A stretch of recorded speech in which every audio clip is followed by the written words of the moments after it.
بسم الله الرحمن الرحيم عما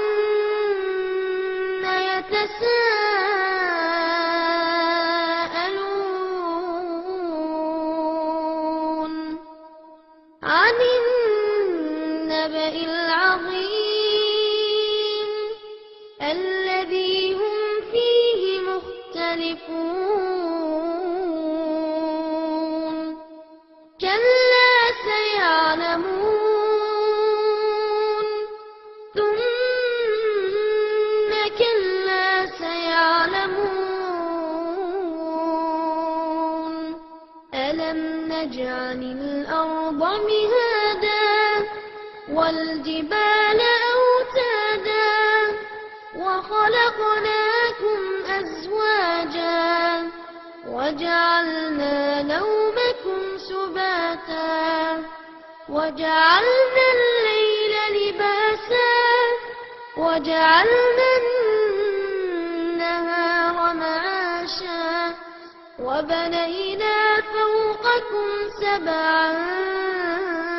شدادا وجعلنا سراجا وهاجا وأنزلنا من المعصرات ماء ثجاجا لنخرج به حبا ونباتا وجنات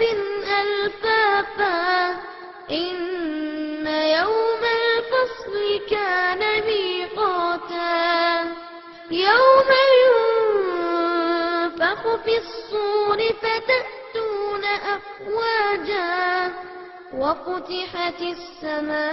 السماء فكانت أبوابا وسيرت الجبال فكانت سرابا إن جهنم كانت مرصادا للطاغين مآبا لابثين فيها أحقابا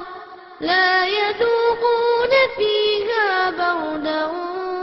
ولا شرابا إلا حميما وغساقا جزاء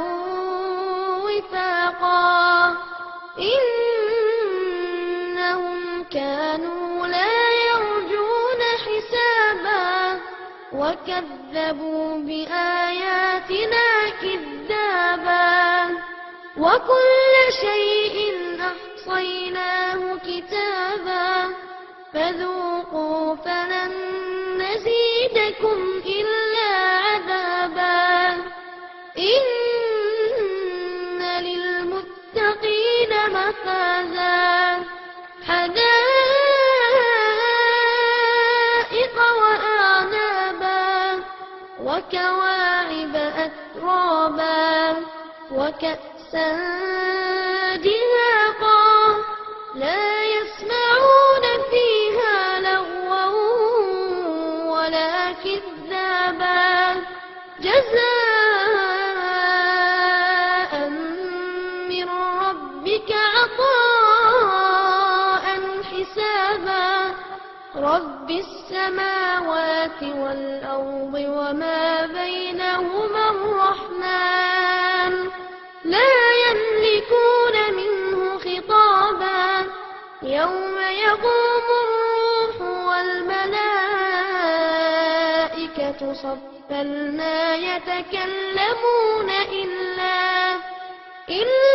لمن أذن له الرحمن وقال صوابا